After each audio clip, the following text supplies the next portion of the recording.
East Hampton Town Trustees. We are live, being recorded and streaming. Thank you. Thank you. I'd like to welcome everybody to the regular meeting of East Hampton Town Trustees for May 29th, 2025. I'd like to open with the Pledge of Allegiance. To the flag of the United States of America, to the republic which stands one nation under God, indivisible, with liberty and justice for all. Thank you.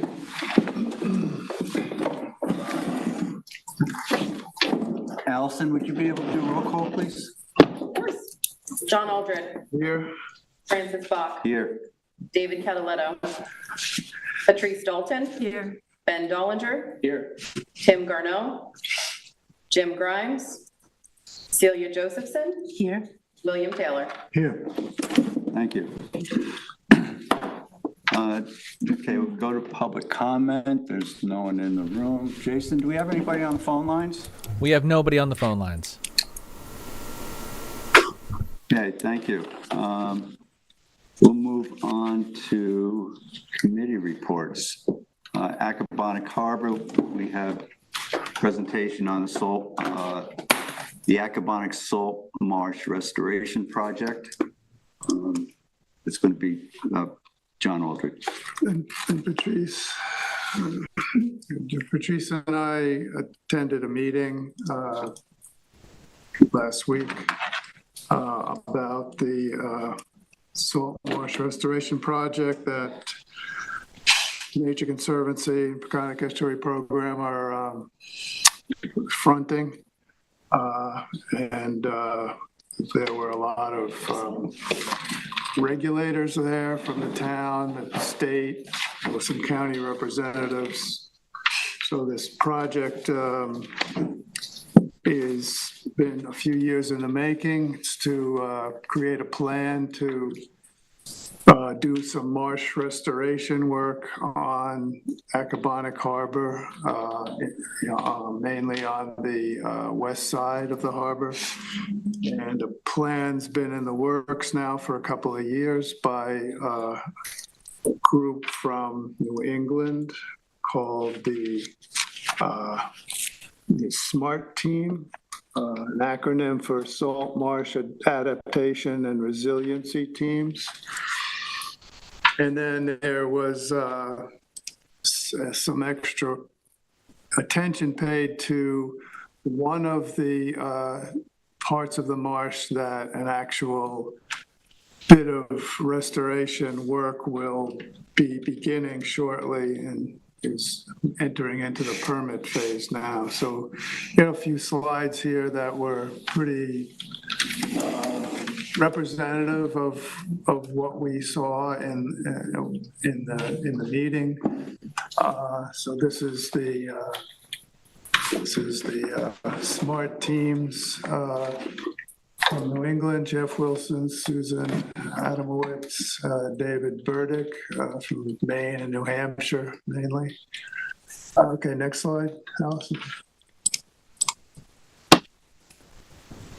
So these are some representative parts of the marsh that they are making have made and are still in the process of making plans for. This is Kaplan Meadows, sort of in the northern, northwestern part of the marsh. So if you see that they're indicating that in the marsh where there's ditching, in between the ditches, which are really newer manifestations of old agricultural ditching that probably was taking place in the 17th and 18th centuries. And as a result of that, there's damage to the marsh by what's called subsidence, which means that the ditching has caused what happens with the marsh is the water comes in the tide, sits on the marsh, and then recedes as the tide recedes. So the marsh vegetation is pretty well adapted to that cycle. What happens when it's ditched is that the areas in between the ditching can dry out quicker than they might normally. That leads to this phenomenon called oxidative or waterlogged subsidence, which means that the areas in between the ditches are more exposed, the roots of the plants are more exposed to oxygen because it's drying out a little bit quicker. And that causes the breakdown of the material faster than it would normally occur. So it's normally sort of a semi-anaerobic situation, which causes oxidation to the dying material and the roots in a fairly slow process.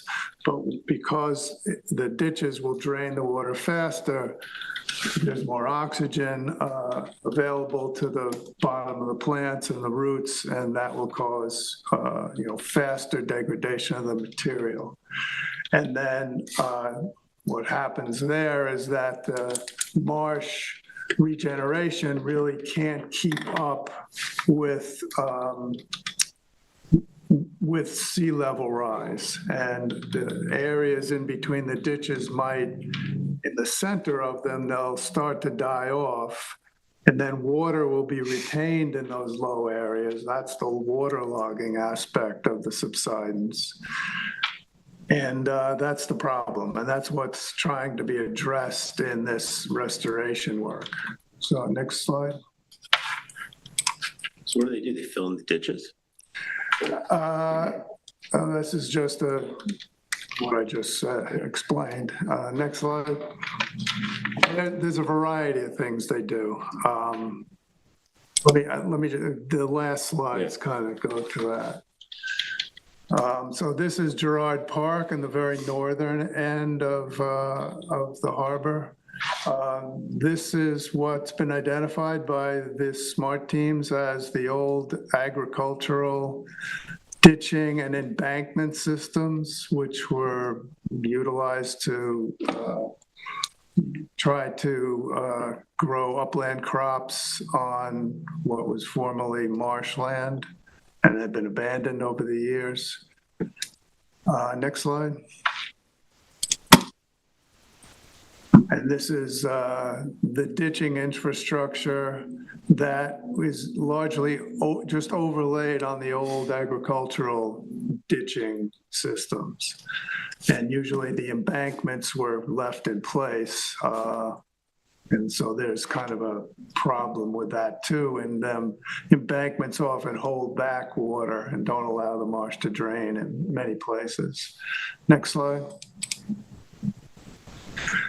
So this is a representation of what would be done in this area, Girard Park area, for remediation of the ditching. And what these different colors represent are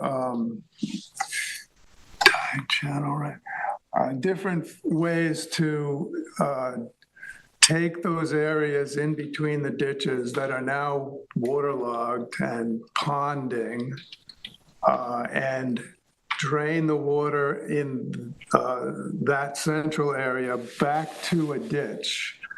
But the trick is to kind of do the whole marsh in such a way that the problematic areas that are subsiding are drained to a ditch, a small ditch, a secondary ditch, which then would drain into a primary ditch and not interrupt the flow of water into the marsh and out of the marsh. So this is just kind of a representation of how they feel this area can be worked with these small called runnels or rills, which are kind of more or less hand-dug shallow ditches that will drain out the central ponding areas into, say, a secondary ditch, which goes into a primary ditch. In some cases, the secondary ditches, and even in some cases, the primary ditches, are filled in places, and sometimes they're filled in, say, in the middle of the ditch. So the upper part of the ditch is deep. It still has water in it, but that water isn't making its way out with the tide very fast, and that's causing problems in that part of the ditch. So in addition to, hand digging small runnels and rills to drain the ponding areas, there's also, in some cases, some of the ditches that aren't really working the way they were designed anymore are filled in, but they're filled in with the surrounding marsh grasses because that's really the most sort of environmentally friendly way to bring the grade back up where it needs to be brought up. So that process of filling in, if there's areas that need to be filled in, that would take place over a period of time, probably a period of years. It's not just a one time thing where marsh grass material is put into the marsh. It has to be done over several seasons. Next slide. So these are the main ditches. So there's also work that needs to be done on these ditches in that same Gerard Park area. And next slide. This is Merrill Lake Sanctuary down farther to the south, also on the west side. This is again, old agricultural ditches that were, found by this team and mapped out. And some of the straight line, crisscross, north, south, east, west ditching is current mosquito ditching. Next slide. So this is the project that's actually going to be taking place and is in now the early stages of permitting. That was part of the, a large part of the purpose of this meeting was to bring all the regulatory people that'll be looking at this into one place and give them a pretty good, 2-day tutorial on marsh restoration work. And so this is some ditch remediation work that will be taking place in this area. The Nature Conservancy actually is the one that is getting the permits for this area and the funding for this actual work, whereas the planning by the SMART teams for the larger marsh is a Peconic Estuary Partnership funded project. The Nature Conservancy in this area has a lot of background data from years of work they're doing here with stations that they're measuring the elevation of the marsh over long periods of time. And they've set up transects in this marsh in various places to determine the elevations and the pitches to find out how the marsh is filling and draining with the tide, and how that will impact the need for these various small channel restoration project. And to the left there, that small green line, that'll be an attempt to drain a couple of problematic mosquito breeding pools and ponds that are at the eastern edge of the meadow and blocked by an old agricultural embankment in that area. The next slide. And these are just some of the primary ditches or first order channels.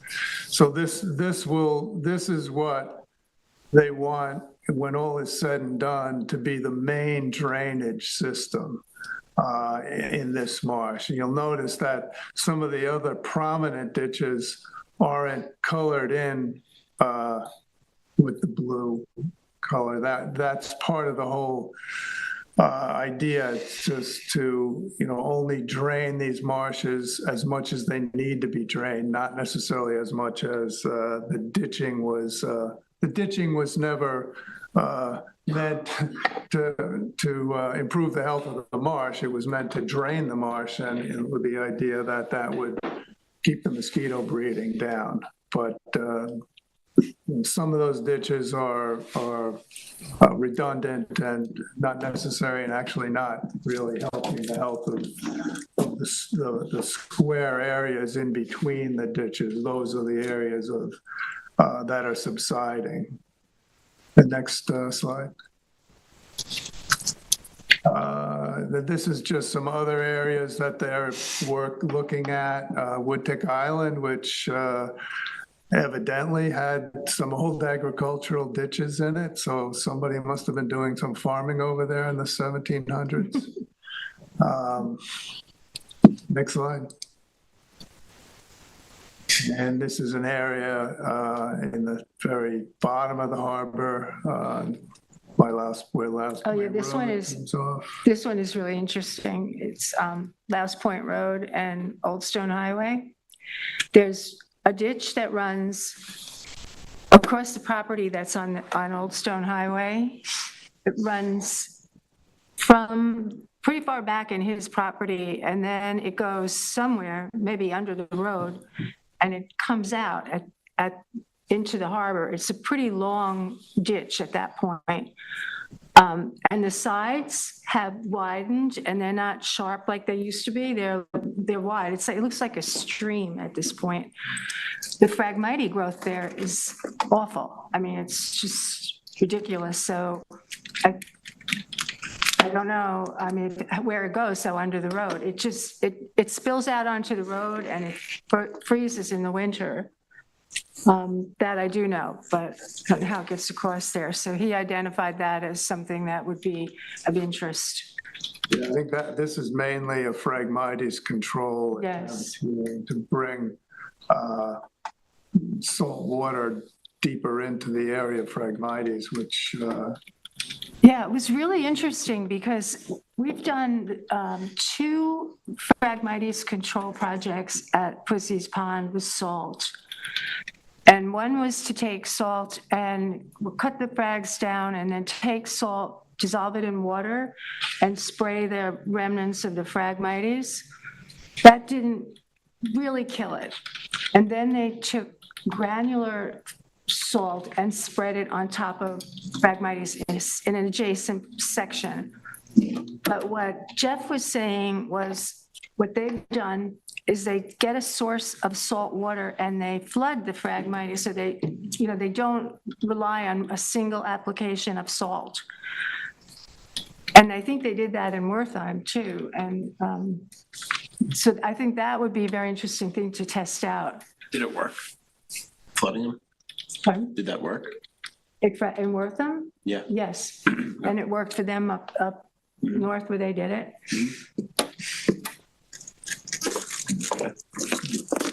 the next slide, I think it's the last slide. Big project. Yeah, well, these are the plans. Yeah. The only actual work that's planned is in the Merrill Lake. Oh, okay. Which is fairly small. This is very big. This is an attempt here largely to control a very, very large area of Phragmites that sort of just got the ideal conditions for Phragmites because of the interruption of the ditching. And so this is an attempt to, bring it back to allow the tidal influences to move into the areas of Phragmites, and we're cut off now. So that's it. Did that answer your question? Yeah. Yeah. What was my question? Do you remember? It has something to do with the work that's going to. Oh, yeah, yeah, definitely. How long, so the work that they want to do, how long? What's the timeline for that? They have to get permits. Begin? Yeah. Yeah, it's Well, no, permanent. just like how much work, is it like all winter, or they do it in the fall, the spring? Is it like 2 years? Like, Looks like a multi-year project. Multi-year. I mean, I think a lot of the work is done either early in the spring or in the fall. uh-huh. I guess there's going to be a funding component to it, right? Well, yeah, there's all that. And then the project itself, Jeff explained it as being very doable, and, like he would rent a machine and get out on the salt marsh, and the actual work is not that difficult or complicated, but getting permits is, because some of those parcels of land may have restrictions on the deeds about removing soil or digging or. I should mention that all these examples are on one form of publicly owned land or another. And Yep. that was part of the initial work, was to determine what the land ownership was here. And they decided it was too complicated to try to do a plan for all the little privately Yeah. owned pieces. So they just concentrated. It's a on- constraint. So we don't need any approval from homeowners, or? No. No, okay. It's either TNC or county or town land. Okay. And this could probably be expanded. This is sort of experimental. I mean, Yes, if it worked and homeowners wanted to get into it, yeah, right. they probably could, Right. but you don't want to store it. It's like a proof of concept, see if it works here. And they had all the people in the room who would be involved in the permitting, which is good. They got, we're all on the level playing field as far as what the project is. I think the next thing is for them to actually write it up. Because we heard what he said, but I haven't seen anything written up yet. Well, they also got a lot of feedback from the different people from the state and the town about what they'd be looking for Right. in a review of, so they, that was part of it too, is let's get some feedback from the regulators so that when we actually, write the applications, we know what they're looking for, or a lot of what they're looking for up front. Yeah, So, because this is, it's been done a little bit. Like the Wertheim project was big, but, this is not a common, endeavor. So this is one of the early ones, and they kind of wanted to make sure it was, fairly complete, and, everybody was brought in early. So that's it. So they really have no idea when this may start. they didn't give a timeline. And it's applications are, they call it what do they call it? I have it written down. I think the pre-application, here it is. It's in the pre-application is going to be started shortly. Was there a budget? I think there's been a grant approved for the project. That's for One grant. the permitting, right? I guess the permitting is part of the grant. I mean, the grant would be for the permitting, probably. You'd have to start that way. I think it's also for the work. I think it's for the whole thing, from beginning the permitting process to getting the work done. I mean, until the permitting gets done, you don't really know what the scope of the work is going to be. Well, I think they're going to propose, along the lines of what we saw on the slide there. I don't think there's going to be, it's either going to be okay or no, this is not what we want. I don't think the permit agencies are going to come back and say, no, don't do this one, do this one, or do 4 of those instead of 2 of these. I think it's going to There be are kind of permitting an agencies. I didn't get that impression from the DEC or the town that there was going to be that kind of, micromanaging of the work. The mosquito people getting, oh, they there? They were there, yeah. They were there, yeah. On Zoom. So They need our approval for the permitting they're going to process. submit a permit or an application to us, yeah. Okay, thanks for the overview. Thanks, John. Yeah. Well, let's stay in Accabonac Harbor. Old Stone Highway Bridge Repair Update. Yeah, so that it started out as a repair of a bridge. And then at some point, there was funding from the Water Quality Technical Review for remediation of the vegetation. And so it became more than just the repair of the bridge and removal of the Phragmites. So frags are gone. And the road has been, the bridge seems to have been stabilized with boulders and other things. The piece of metal, the conduit pipe that goes underneath the road, that was refashioned and replaced. The road was resurfaced there. And more recently, they've been doing the plantings and the grading where the Phragmites were removed. So that looks like a large plateau at this point. All the Phragmites took up a lot of space. So it's sort of like a plateau.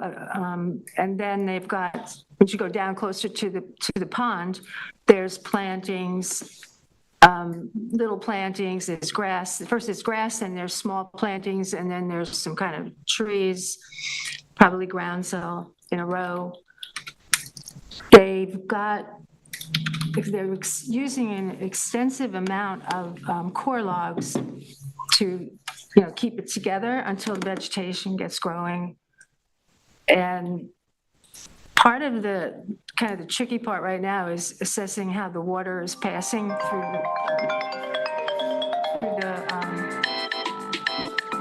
through the bridge, between the bridge and on the south side where the bridge ends. Water is coming in there, which isn't surprising. And they put a plastic pipe between that. There's a mound of soil there. They've got a plastic pipe running from that mound of soil to the core log, to one of the core logs. So it's like a T. And that seems to be taking up a lot of the water for the moment. I don't know how long it's going to leave the core logs. Jim and I are going to talk to Steve Lynch when he comes back about the runoff from the road and how he's going to, what could you do to accommodate that? Because again, we don't want the run, like we just learned about the fresh water and the Phragmites, and so that's what we'd like to avoid. And that's pretty much it. It's flowing. It looks pretty good, other than the water. But It feels strange driving through there and having it so open. yeah, it's really open. But it's nice. And they put down wildflower seed, just regular grass, and then so you could walk in. It's very nice. An APC planted a pollinator garden about 5 years ago, which is doing beautifully. So now you have a nice paths. You can walk down the pollinator garden and you come to what's going to be a wildflower garden. It's really pretty. Nice. All right, thanks. New moon mosquito larvae study? Survey. Yeah, we went out for the first time for the mosquito larvae check Tuesday. Edwina Bengal, myself, Glenn Vincent from Accabonac Protection Committee. And we didn't find that many mosquitoes. They were fairly small and not big numbers. So treatment of the marsh was, we didn't feel, and vector control didn't feel it would be necessary this cycle. So going out again in 2 weeks. So if anybody wants to.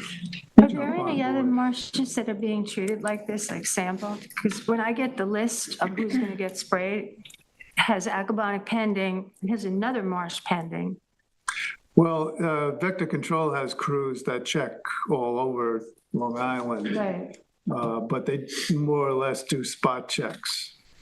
Acabonic is the only marsh I know that's being looked at more intensively to determine, if spraying, mainly to determine, it's not so much to determine whether spraying is well, it's to determine if spraying is necessary or not, but the crews, the vector control crews all over the island do that too.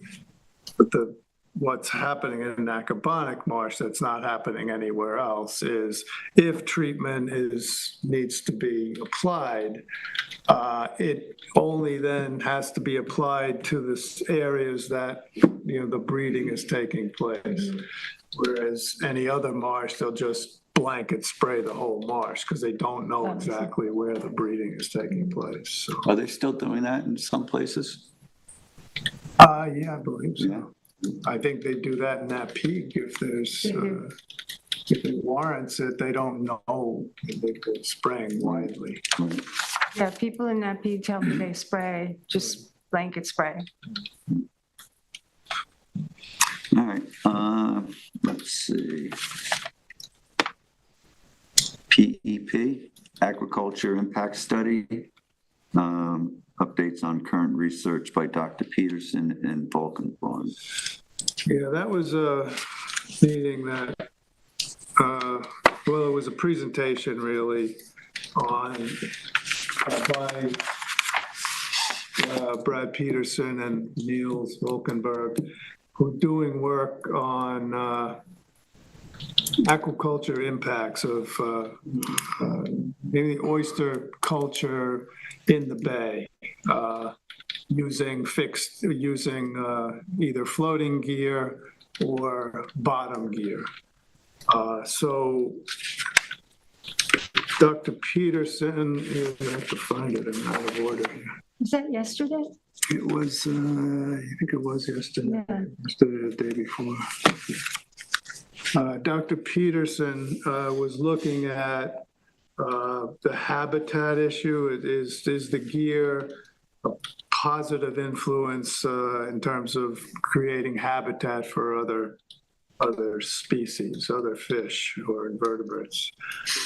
So he's finding, yes, there is, it has created habitat. They are finding fish that are using the gear for habitat, more so the bottom gear than the floating gear, as would be expected. These are mostly benthic type fish, like scup, blackfish, hunter, black sea bass, this kind of things, using cages to hide in or actual food sources for the fouling that grows on the cage can be utilized as a food source. And most of the fish that they're finding are juveniles.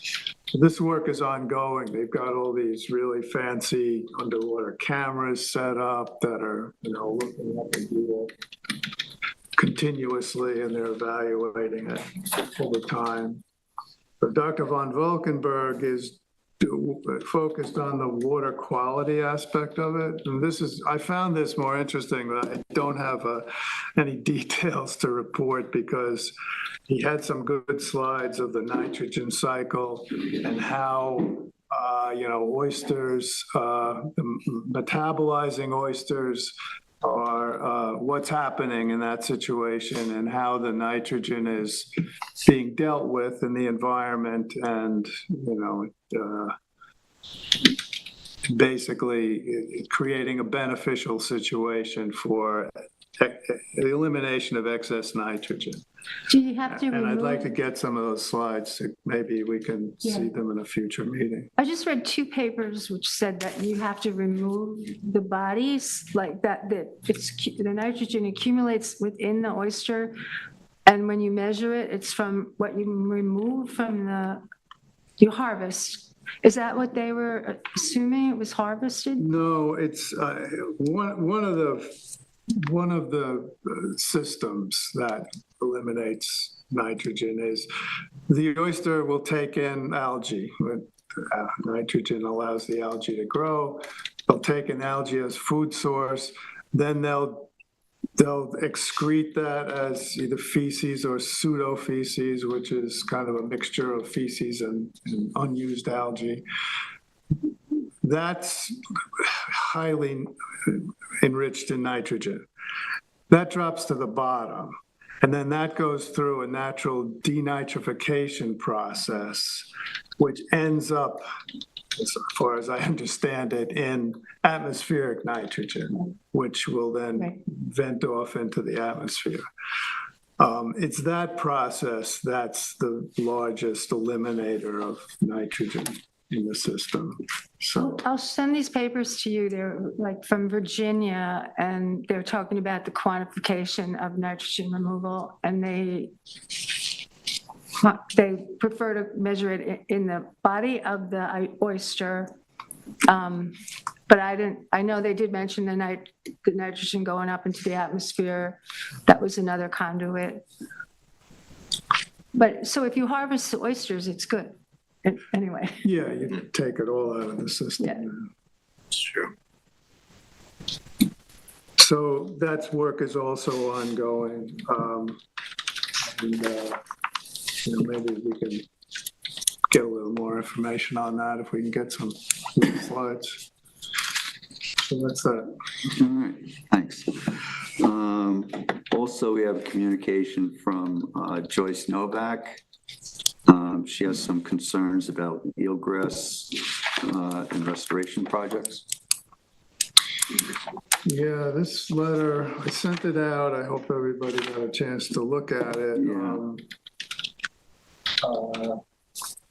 I'm not sure. I think we need to sort of think about how we feel about this and what our position might be. She's saying that at an upcoming technical advisory committee of the Peconic Estuary Partnership, there'll be a discussion on guidelines. Is she calling them guidelines? I think she's calling them guidelines for eelgrass restoration work. I think the concern is, I know what the concern is that, there's a lot of people, and a lot of it's in East Hampton, interested in eelgrass restoration. So one thing they need is eelgrass seed, natural eelgrass seed. Another thing they need is actual eelgrass plants.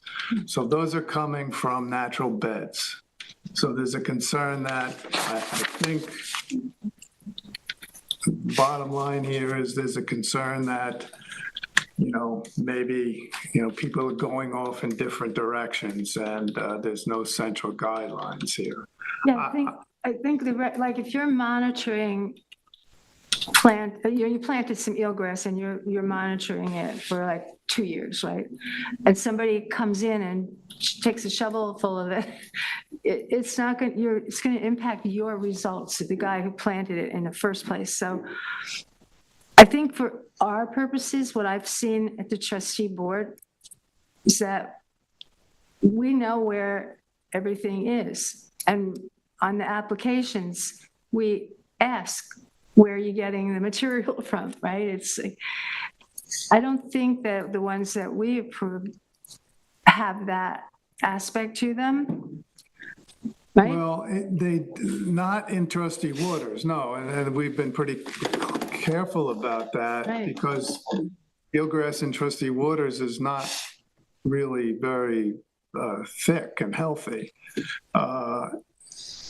We've kind of, in effect, sent them out in the bay. I have to say that, in every project that we've looked at, we've made sure that we've worked with Barley on it at the Shellfish Hatchery. And Barley's kind of the lead in the permitting process. He's consulted with the DEC, who is the regulatory agency. They've, they've allowed everything so far to proceed. So, I mean, my feeling is I think it's a good idea to establish guidelines so that everybody's kind of on the same page. I'm not sure. What I'm not sure about is how the trustees look at, eelgrass. I mean, we on the bottoms, the eelgrass is rooted in the bottom. If you look at how the state regulates shellfish, they cut the towns a lot of slack with shellfish regulation. And I think that goes back to, trustee boards who were the original, overseers of these things. So when the state came along, that was taken into account and accommodated for to a degree. And I just wouldn't want, all of a sudden the trustees to be cut out of any decision-making when it comes to how eelgrass projects proceed in trustee waters. I think we have that responsibility. Francis, you sure had a how to good do that. suggestion about like having them be sort of copied on everything, like that they could give us input if they thought it was a problem or. Well, I think there's so many projects and there are groups outside of our jurisdiction who are also doing these projects. And we're not aware of a lot of them. So we could be sending these people out to take samples from other people's projects unknowingly. Well, that's There where should be as like a central information. That's where the center. DEC comes in. I mean, you have to go to in all the projects that we've talked about have gone to the DEC. I don't think the DEC has any permits that they give for these things, but Right. they're aware of it. Right. So, But are they keeping track of them all? Like one's dipping into the other? We don't know. See, we even know the GPS coordinates. So I know at one point PEP was concerned about, when they were doing the Acabana project, what we were approving, and we could easily tell them, it's here it is, it's this, and this. These are the three that we have. So I think that's good. We have good tracking. Right. well, we also, in the original eelgrass project in Napeag, which, the seeds glued to Yeah. the small clams, there was a monitoring protocol set up, which is being done by Cornell, who's been doing eelgrass work for decades. So, I don't know. I mean, I think it's a good idea to bring everybody together and talk about it. Like I said, I think guidelines are a good idea. The other way to go would be to just centralize our own projects and allow a certain area to be the source of seed and plants. Yeah, that's a good idea. Well, I think what we're talking about here is, we've got, there's a good eelgrass bed off Cedar Point, there's a good eelgrass bed off Hicks Island, and there's a good eelgrass bed off Rocky Point and Montauk. It's probably some of the best beds. And there's actually a really good bed off Gardiner's Island. But that's not ours. No, none of them are ours. But that's the point. I mean, we're not going to be taking, borrowing plants or seeds from eelgrass in trustee waters. I mean, my feeling, and I think we've kind of agreed to that, is that, that's just not something we want to do. It's too, Well, I think what I got out of Kim's letter was they're doing a lot of survey work on these grass beds. And their concern is that people are going in and basically poaching Right. their plants and the seeds, which is altering the conclusions that they get from their survey. Correct. I'm not sure that's. I think that's a distinct possibility. And I'm not saying it's our projects that are doing it, but others could be. It's a And distinct I think they're possibility. concerned about that. If somebody goes in with a shovel and says, I need some eelgrass plants, and here's 3 here, and I take There's a them. great bed over there, yeah. Yeah, but they don't know that some guy is monitoring that for 5 years or whatever. Right. And all of a sudden, he comes back and his plant material is missing. And what is he to think? They died or? Right. So the other thing is to have like a central repository of eelgrass plants, that if you're approved for a project, you can get some of these plants, but you can't just go out and take, from the environment. I don't know if that's feasible. Where are they coming? Where is this repository? We'd have to grow them from seed. Which is what they're trying to do with these projects. My understanding of eelgrass restoration is it hasn't really been much success. I mean, no matter what they've tried to Right. do, grow it in the lab or transplant it or seed it. And I think the genesis of this was the monitoring post-planting of this eelgrass and standardizing that methodology. Because some people, they say they monitor it, like individual researchers, and they might not be performing, this exact same things that others are. So if we had a standard methodology for monitoring, that would be helpful. Whether it be using drones or whatever, I mean, just to count them. I don't think there's any substitute for getting down in in the there. water and looking exactly what's there. I think she's looking for a conversation. It's weird, it never righted itself.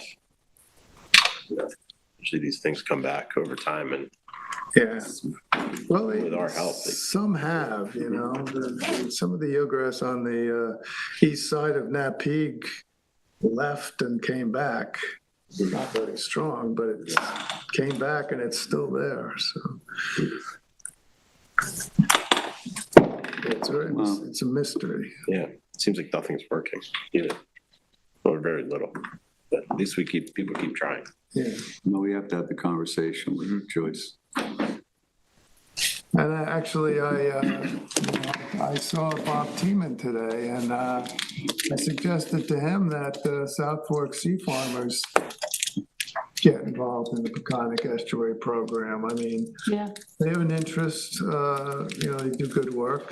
Joyce sort of acknowledged that. Good idea. There's all sorts of groups. Acabonic Protection Committee is represented there. CCOM is represented. Well, these kind of citizen types are involved in the Peconic Estuary Program, and this is kind of directed at them, at the sea farmers in a way. So I think they should be part of the because we're conversation. permitters. I think it's different than if you're like the Acabonic Protection Committee and you want to do a project. It's more about us having standards so that when somebody comes and presents here, we don't surprise them at what we're looking, what we want from them in the application. Yeah, well, what took me back a little is I think we've been very conscientious about that. Exactly. And it doesn't sound like PP is aware of that. Maybe I that's agree. our fault for not knowing them, but.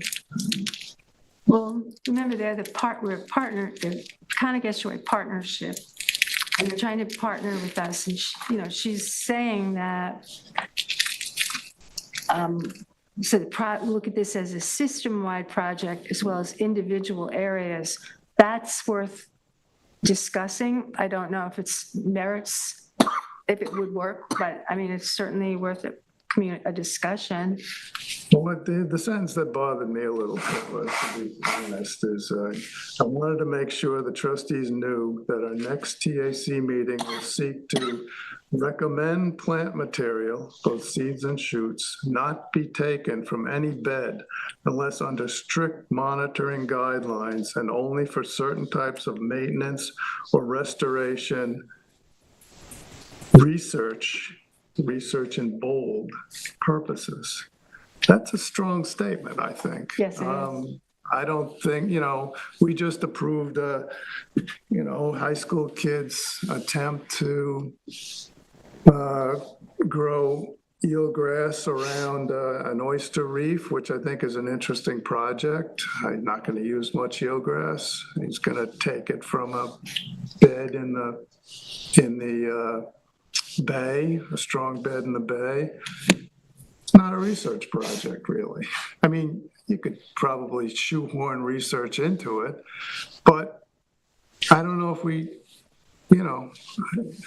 if somebody deems that's not a research project, is that going to be imposed on us if we feel that's a valid project? That's where I'm a little concerned about, the trustees and what our role is. I think it's the details that need to be worked out, because I think we have autonomy due to our role in the system, and we can share with them if they have a problem about something that we're about to approve. They can tell us why, maybe give us options that would make it more acceptable to them, but I do think we're the sole decision maker. I mean, if there's going to be regulations imposed, they're going to have to be imposed by the state, not by the Peconic Estuary Partnership. And so far, the state hasn't said anything. The state doesn't seem to have a problem. And based on the communications these projects have had with the state. So, I don't know. Yeah, I wouldn't go along with that. But I do think they provide us with consulting, like an internal consulting to us, and they help us with sharing information, but they're not decision makers here. We are. We'll see where this goes. And see what their real concerns are.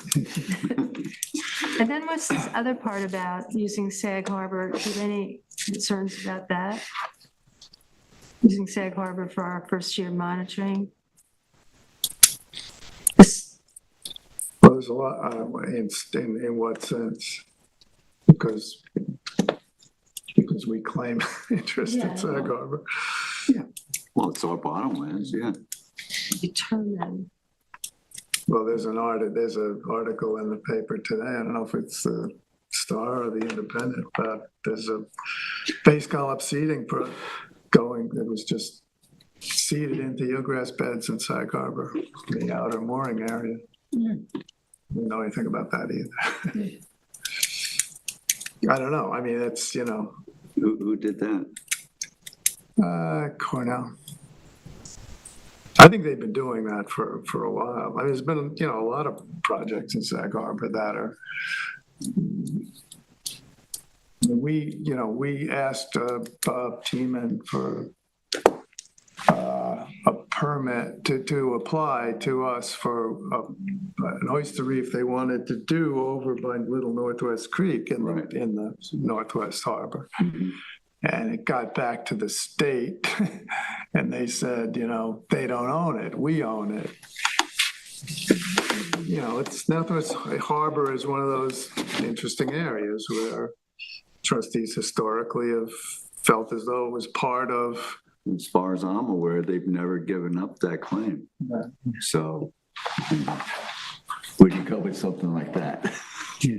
Depends on how far they want to push. I mean, when we were looking at the dock situation and look back in the records for the information about when the docks were banned in different harbors and different parts of different harbors, there were discussions, trustee discussions that I ran across about,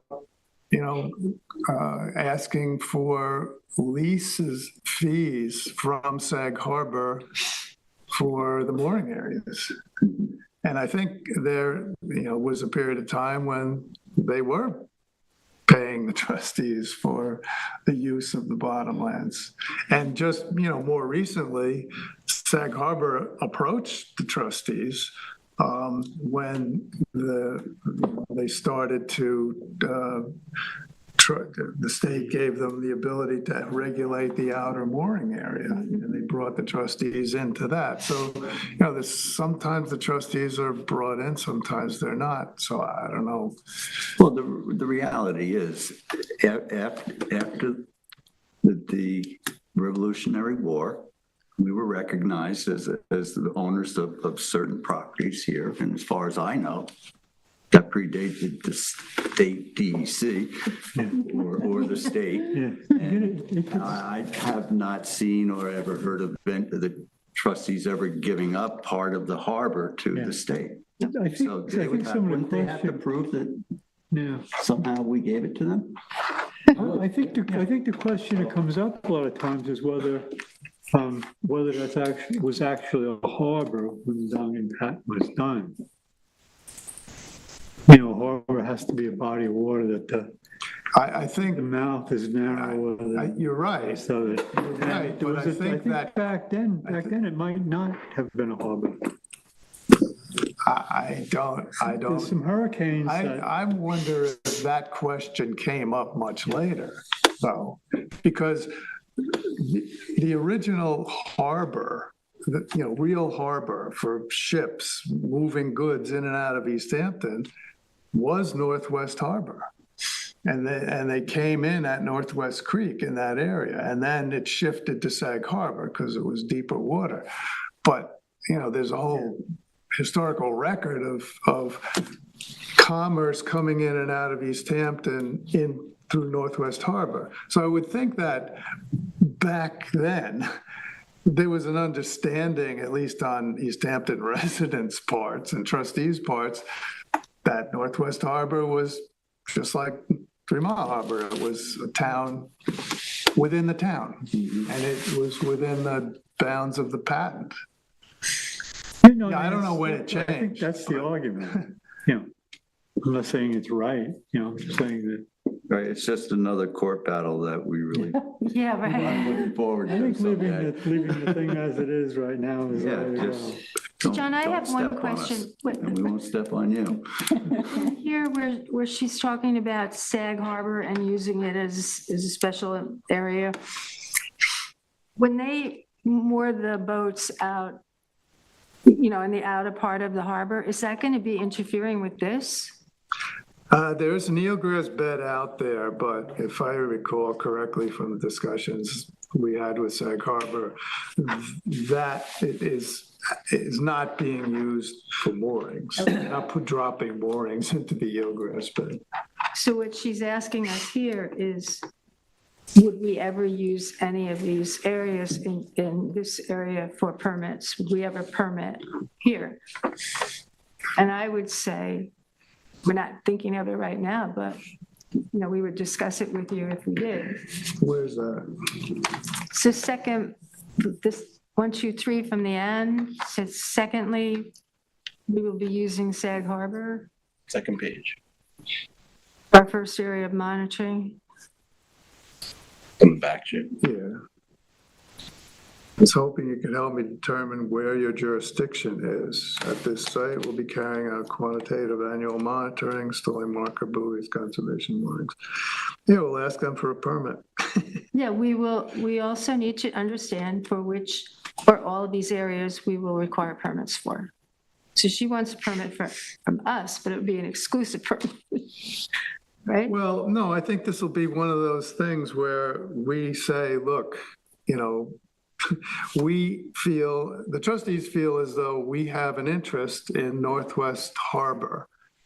The state feels they own the bottomland. We're not so sure. We don't understand how, it became state.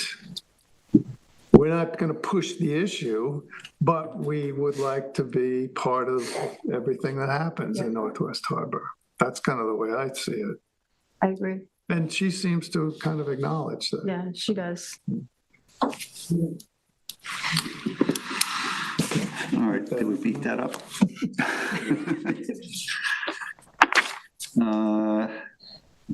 3 Mile Harbor. You know what, let's go back to old business first. The 2025 water quality monitoring proposal, Dr. Chris Gobler. Yeah, we were a little late on this. We met with and talked about, priorities, and kind of never really got finalized in our discussion. Then Chris submitted a proposal, which was more or less a generic proposal. And then we went through it and made some suggestions for where we thought, we might prioritize. And then he revised his more generic proposal and took some of our things into account. So basically the points that we asked to be, focused on a little bit more, other than the usual ones, basic water quality parameters and toxic algae investigation. So we asked for a little bit of maybe focus on Wainscott Pond. So he's going to be doing some nitrogen levels in all systems. He'll be doing those cruises felt that it was maybe important to keep up those cruises for that autonomous vehicle.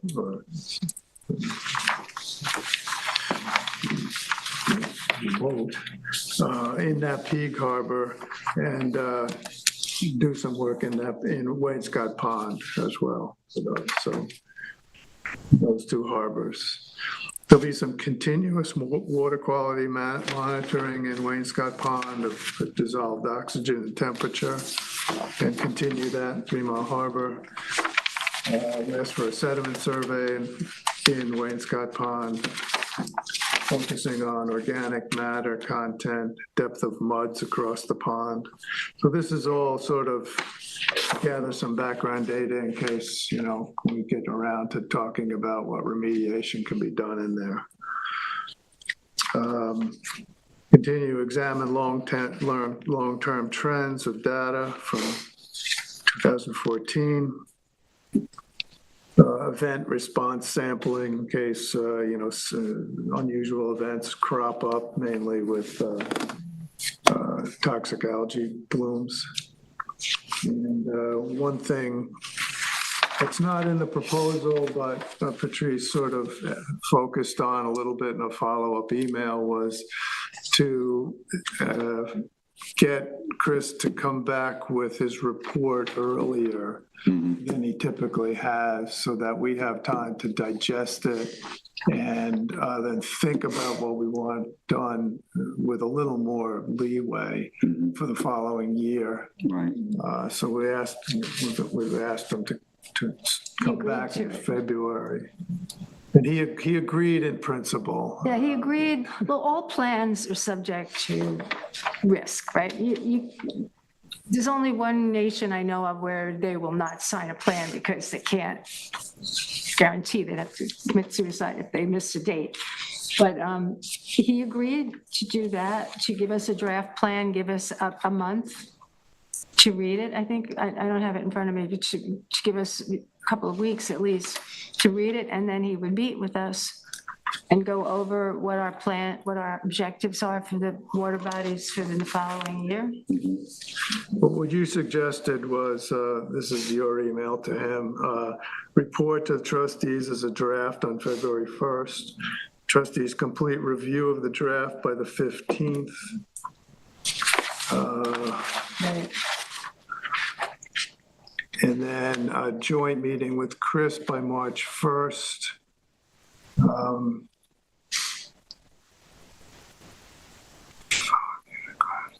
And then get the following year's requirements or, agreed following year's workload by April.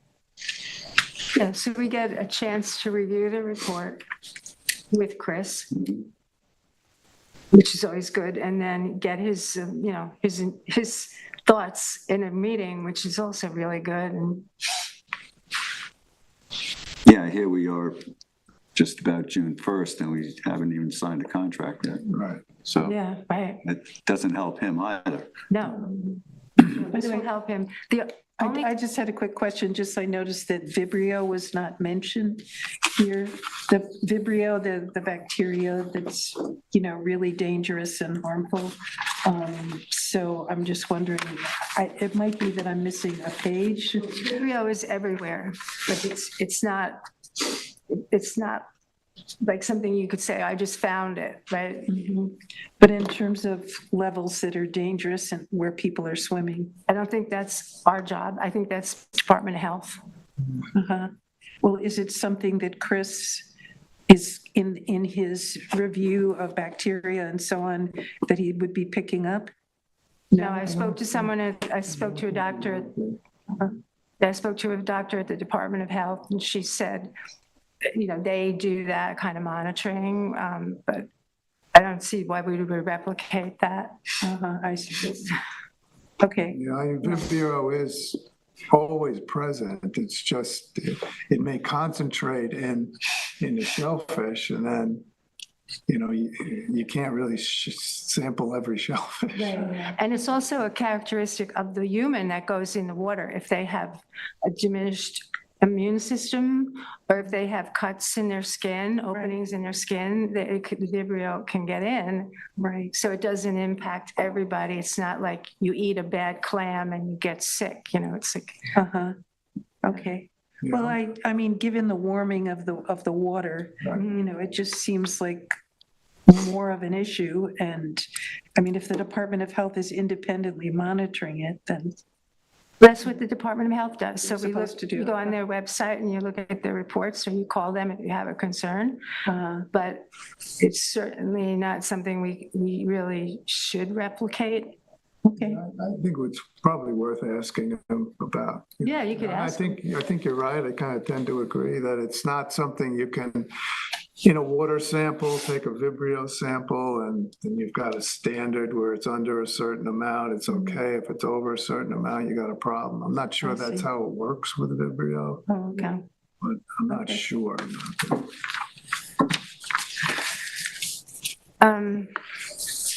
Yeah, I have one other question about the report. Oh, so he has to get the report to us on a certain date. That kicks the whole thing off. And he said he'd try. Yeah. And if he doesn't make the date, there's no penalty or anything. It's a ripple effect on downstream timelines. We can I think it would be wise for us to just communicate with him in January, Yeah. beginning of the year, and say, hope we're on track. So we remind him Yeah. of our concern. Yeah, he was very cooperative about that. So I'd like to make a motion, we accept his proposal. Second, It's the same amount of money as it's been for the last at least 2 years. Okay, that's the question I was asking. Okay. You made a motion? A second. All in favor? Aye. Anyone opposed?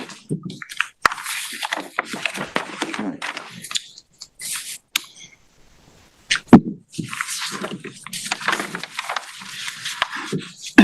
All right, back to committee reports. 3 Mile Harbor, an application submitted by First Coastal on behalf of the owners of 40 Hedges Banks, Suffolk County Tax Map number 300-35-2-6 for approval to construct a bluff stairway. Yeah, this is another Hedges Bank stairway. Is there any, is Billy Mack on the phone by any chance? Jason? Jason's. Pardon me? Is there anyone on the phone lines? No, there are no one on the phone lines. We had our initial public comment, and then after that, I haven't had the number on the screen, but I can put it back on. And anyone who wants to call in can. No, that's not necessary. We're just wondering if a certain applicant may have called in. We had no callers that I saw call in. I would have probably seen that, but no. Right now, no one has called in at all. Thank you. Okay, thanks. So this is a pretty standard staircase application. Our only jurisdiction is the beach, which is where the stairs would land. So, our main interest is to keep the stairs as close to the toe of the bluff as possible, so they don't extend out onto the beach. And he's got the plans are to, keep the stairs within 5 feet of the toe of the bluff. So this is kind of in keeping with our interests in staircases in general. So this is complete new construction. Yeah, There are no stairs that no exist. stairs there now. Okay.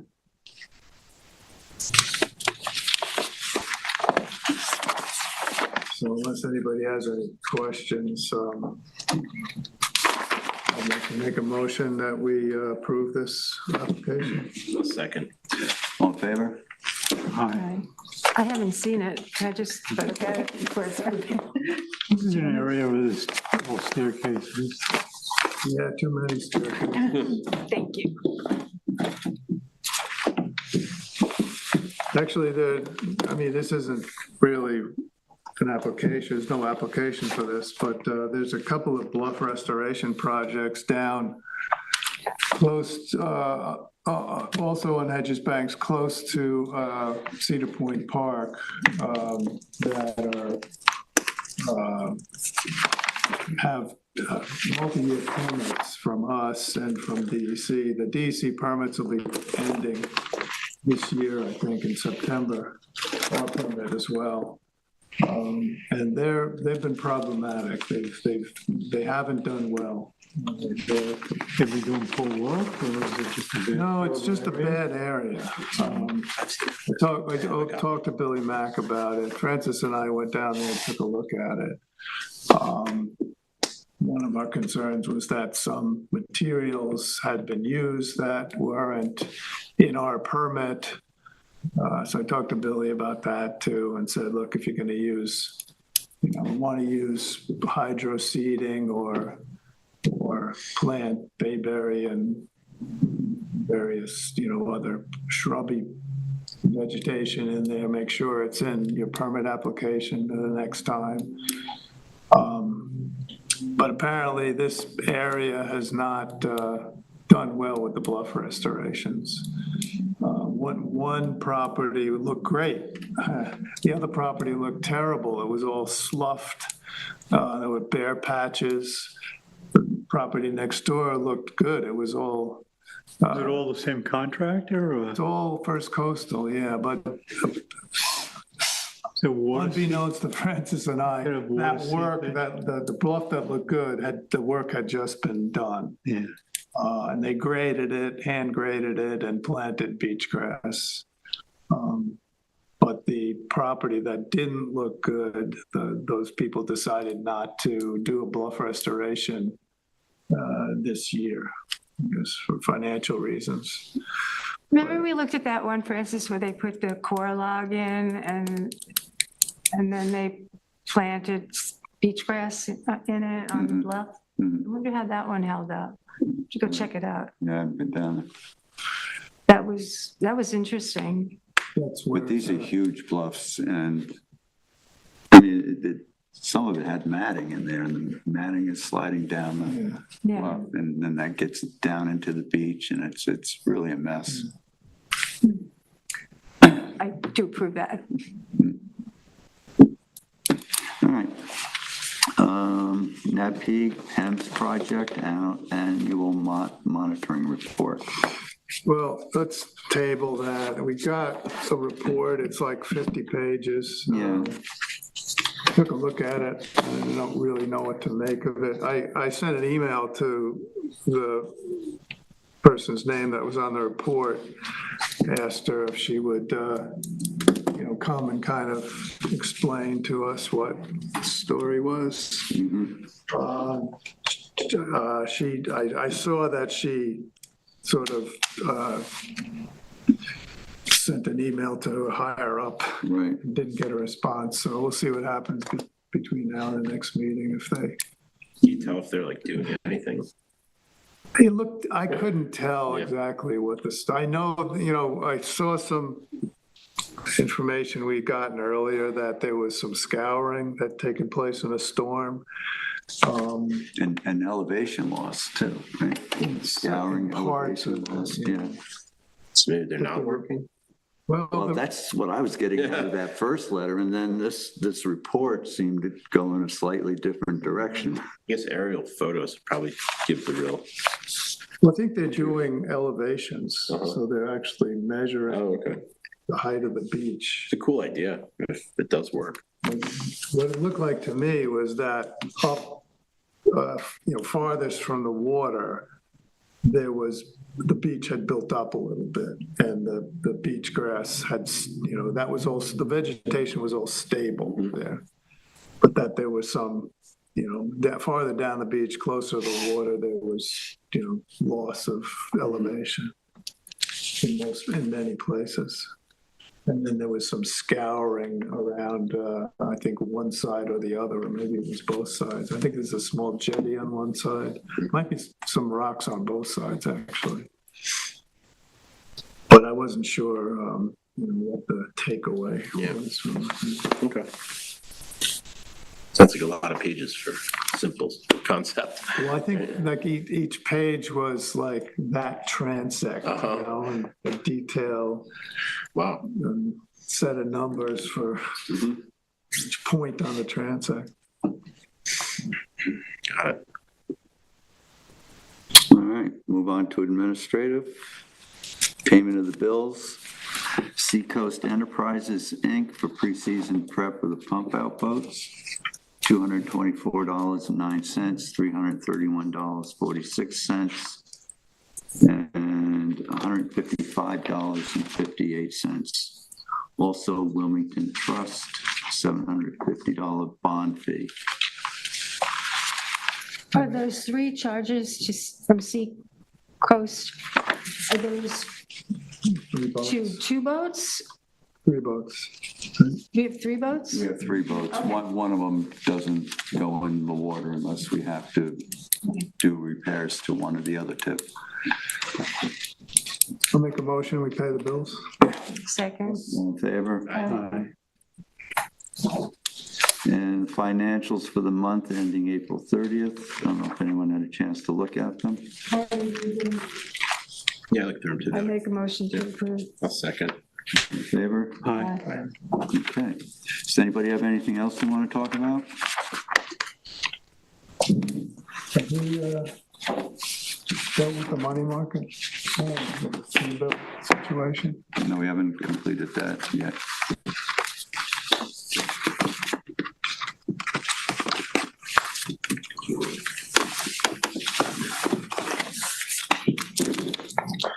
You have to do a motion to close or?